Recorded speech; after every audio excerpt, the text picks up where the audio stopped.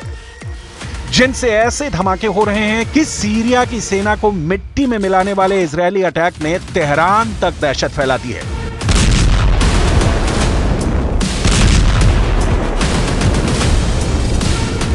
इन हमलों पर जुलानी की भी मुहर लग चुकी है, क्योंकि जुलानी ने ना इसका विरोध किया और ना ही इजरायल से युद्ध करने की ख्वाहिश जाहिर की है, बल्कि ईरान और हिजबुल्लाह को अपना सबसे बड़ा दुश्मन बता दिया है।